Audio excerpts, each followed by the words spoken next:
I'm going to talk a little bit about mark making in this video. There's a lot of different types of tools that you can use to make different marks, and there's a lot of different surfaces that you can use to make marks. You can start on a surface that's toned, and I'm going to show you that here in a second. I'm going to clean off one of my brushes and just start with a toned surface of maybe an orange. So I'm going to create a little bit of an orange toned surface over here. So imagine my whole canvas had been painted with orange first, and then I painted on top of that orange. That's what I mean by a toned surface. So I'm just going to paint an area here and let it dry. I'm using acrylic paint for this example, but this could be done with any paint. Okay, so I've got a toned area there. And I'm going to start with, I'm going to show you different brushes. So for example, this is a Filbert brush. A Filbert brush has a wide edge and a thin edge. This ferrule is the metal part where the bristles are tucked inside and glued together. And when I turn it sideways, I have that thin edge, but I also have this rounded tip. And what I like about this brush is the type of mark I can make is softer than with a flat brush. So I'm going to start with the Filbert brush. And I'm just going to use a dark color so you can see what I'm doing here. I'm going to use the red to start. So I'm going to push and wiggle this color into my brush. Maybe add a little bit of water to show you what a watery mark would look like. So if I add some water to my brush, that brush, it might be a little more translucent. And then as I flick my brush up off the canvas, I always liken this to a plane taking off the runway. See how one end of my brush stroke is rounded and that tail kind of fades away. And it's really helpful to have that that tail, and I'll tell you more about that later. If I turn my brush sideways, I can make a thinner mark and I can still have it trail away. See, again, it looks like it gets lighter and thinner as it trails off, even though it really doesn't get any lighter. It's just that the color is not as strong and it's only deposited on the top of the canvas. The canvas is a weave of fabric, and so just on the top of the weave am I seeing this color trailing off. Up here where the paint was still wet, you see it inside and out. Now this here, this brush and this brush, we have one that's called a bright and one that's called a flat.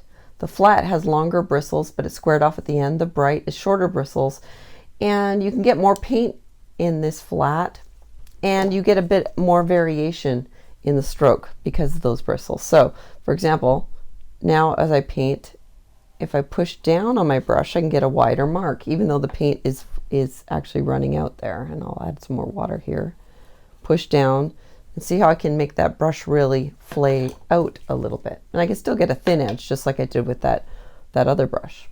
Now I'm going to use the bright brush. That's the one that's flattened on the end, but is a little bit shorter bristles. I can't get as wide even when I push down really hard. The brush stroke is going to be more consistent. So if you really want a very consistent flat brush mark, which is great, by the way, for filling in square edges or drawing things that are really hard edged, or creating a stylistic look in your painting that has all these fun square ends, you could use a flat or a bright to do so. And the reason I like that Filbert brush so much, here's a smaller version of it, is because I do get that rounded tip on that brush. So it doesn't start off like that hard edge, and my brush strokes when I go in feel a little more organic than a brush that's flat. And I like this look. It's very impressionistic, so it can really make some fun effects in your painting, but know what different brushes do so that you know why you'd want to use one over the other. I like this Filbert brush, even though it's flat, for drawing with a lot of times, even more than I would use a round brush. And I think a lot of times people think of a round brush kind of like a pencil, right? A round brush looks like this. Even if I spin it, it's the same width all the way around, and it usually makes a fine point. I'll go back into my watery red again. Round brushes are super susceptible to pressure. So the harder I push, the thicker the mark. The lighter I push, the thinner the mark. And again, I can still taper it off. If I push very lightly and I put my pinky on my canvas, I can get very thin marks. If I want to make thicker marks, I can push harder and get quite thick marks. So with that one brush, I have quite a variety. Now I can also splay that brush out a little bit and just kind of use it to create some really messy kind of furry strokes if necessary. I personally try to avoid this because I don't like pushing up on my brush. It starts to ruin the hairs of the bristles over time. So instead, I always like to pull my brush outward. So I pull up and flick it up off the canvas to get kind of those hairy strokes instead. So I'm always pulling my brush, never pushing. Even if I'm writing, I don't know if you've ever tried calligraphy before, but in calligraphy, to do a 0 or an O, you do one half and then you do the other half. You're always pulling that brush. You're starting and stopping by pulling. You're never pushing the brush against the grain, and you're maybe moving your hand around. And it's the same thing for painting. I always want to be dragging those bristles, even if it means moving my canvas instead of pushing. I'm never going to push, and that's what makes it so hard to do your signature with a brush. So, you know, really, you've got to learn how to pull those bristles downward instead. You don't want to come back up very often because then you'll just be ruining those bristles. There are also fan brushes. You can get all kinds of different brushes. You can get these mop brushes, which are great for softening an edge, making it look blurrier when you're painting. I'm trying to find one of my fan brushes. I don't use them very often, to be honest with you. So I don't really have any to show you right now, but you've all seen them. They fan out. I find them incredibly unhelpful for me when I'm painting, because if I want to create a shape, I don't want the shape to look too uniform, and a fan brush means that every single mark I make is going to have that fan shape to it. I'm going to dig a little bit further here. Here's one. This is one example of a fan brush. This is one that's more flattened on the end and not quite as rounded. Where I would use this brush is if I had paint that was really wet. Let's say I had an area here of a flower that I painted, and I wanted to create a fun flicky edge. That's how I would use it. I would flip that brush out away from the red. And I use this brush to get more of a soft kind of glow around the look. But you can also use it to smash down and create these kind of uneven shapes, which can be great in things like trees. So if I have a tree, let's imagine that this is the, I'm going to use a different color here. If this was a tree stem and I wanted to create a tree, I could use this and smash it sideways. I'm not using it wide like this. I'm actually smashing it down and then pulling it either down or sideways with me. And I can affect kind of this tree branch with all these evergreen needles coming off of it. So I can use that brush kind of smashing it on its side in that way instead to create that mark. But to use this brush on its own, I don't personally often use it, but you certainly can. Obviously, there's no limitations. I'm going to go back here now and just see if that orange is dry. Notice how I'm moving it. I'm trying to see if there's any glare from the light. If there's a glare of the light, then I know that the orange is still wet. So I'm just going to clean off one of these brushes, for example. I'm going to overlap this with yellow. I'm going to push and wiggle some yellow into my brush. And maybe I'm going to make it a light yellow, so I'm going to add some white so that it shows up on this orange. Now if I put a lot of paint on my brush, if I make it thick and goopy and I paint on top of that orange, I'm still going to get a little bit of that dry brush. Now notice how when the paint runs out, that trailed off area, like over here, rather than it being white underneath, now it's got the orange underneath. So it can be nice to paint a background with an entire canvas with a color, and then as you're painting on top of it, you know, you see little bits of it show through. Here I'm just going to dry brush this yellow across this bottom edge here. I can almost make it feel like this goes from yellow to orange by painting over this bottom half with the yellow, quite solid, and dry brush up. As the paint starts to run out, I got to go wider here. but you can see how it starts to look almost like it's transitioning from yellow to orange, as if I'm blending, but I'm not blending. This is acrylic and it's totally dry. You can do this with anything, but also you could even create this effect of like skipping water lines of highlights in the water just by adding, you know, that brush color on top of, if this was blue, with some white, and let that crackle show through with the texture of the canvas. Now, if I'm not working on canvas, I get a different kind of a mark, because if I'm working on something that's a little smoother, like a board or a piece of paper, instead, what I'm going to get, and I'm going to go back to my red. Actually, I'm going to mix it into kind of a peachy color. My dry brush mark is going to be a little different, right? Because I don't have that textured weave. If I'm using a board that I have pre-gessoed myself, I'm going to see the texture of my gesso underneath. It might be brush strokes, or it might be like this, where my board actually has a little bit of texture itself. So my dry brush mark there looks substantially different than my dry brush mark on my canvas, because this is going to have the weave of the texture of the canvas. And this board has the texture of the board that I'm working on.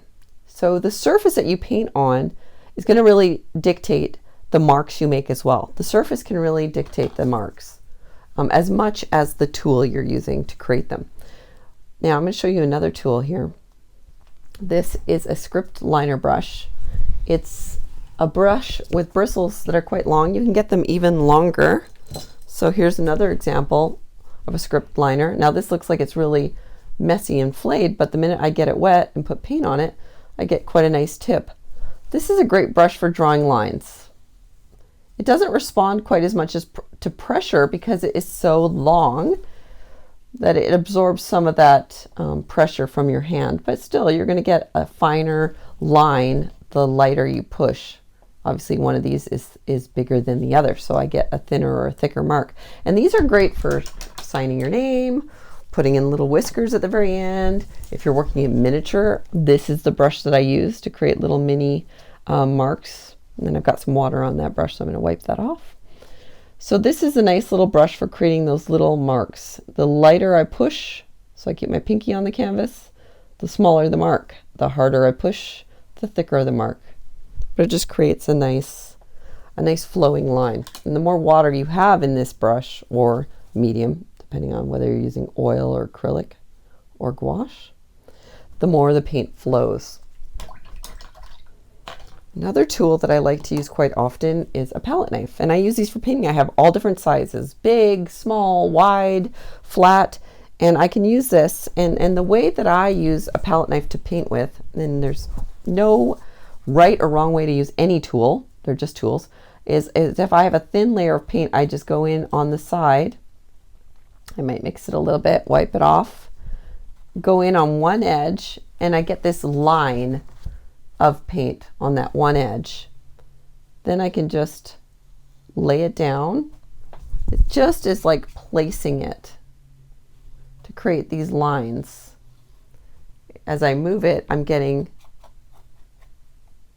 a little bit of a nice line, and that makes a great line when I'm painting. It's hard to paint a straight line, and this makes a nice imperfect line. I can also get that crackly effect. It's kind of like what Bob Ross talks about, where I get that bead along one edge and I just kind of barely kiss the canvas, turning that palette knife, instead of on its edge like I did for the line, instead turning it so it's facing that canvas or panel, and just skipping it along, barely touching that canvas, because if I push hard I get a thick line.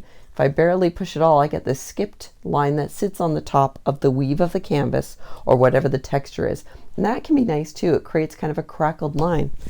And a new tool I've just started messing with, which I really like. This is my old snowboarding gear, and it's a squeegee that I use to clean off my goggles. I don't snowboard very much anymore, so I instead can use this for painting, and I can drag it through my paint. You can also use a roller for this, like a brayer. And now I've got this really interesting rubbed out background, onto which I can paint other things. I can obscure parts of my painting. So it's all about playing. You can use the wooden handle of your brush to go into an area that's really wet and scrape out. You can also, while a paint is still a little bit wet, splatter some water on it. It has to be almost dry, not completely wet and not completely dry. Take some paper towel, lay it down, soak up those water droplets.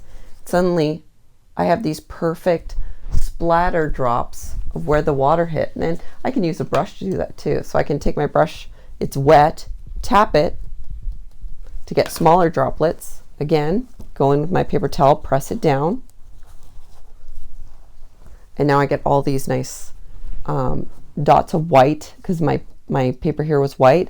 If I was working on top of a toned ground and did that, instead what I'd have is the toned ground showing through. So this is pretty dry. So I'm going to go over it and put in some blue with my palette knife and get that palette knife almost dry. So I'm getting some contrast here. Okay, we're going to let this almost dry, and I'm going to use my brayer to kind of help speed that process up a little bit by making it thinner. Give it a couple minutes. Almost dry. Not a couple minutes, that's only a couple seconds. Splatter some water on top. Take my paper towel, place it down, really soak up those water droplets. And now I get the orange droplets showing through. And you can make your paint thick and still do that and make it work. The paint has to be almost dry to completely do that. There are all kinds of types of marks that you can make with acrylic and oil paint. And sometimes it just comes down to playing. Look at that great effect I get on even on that paper towel. I could use this paper towel now, rip it up, put it onto my canvas, and actually collage it in with a gel matte medium and then paint on top of it. And I have these really fun effects. You can see the canvas weave on it. So play around with different marks that you can make with different types of brushes and other tools, including palette knives and brushes of all different sizes. You could use anything that you think would make a mark and just have fun.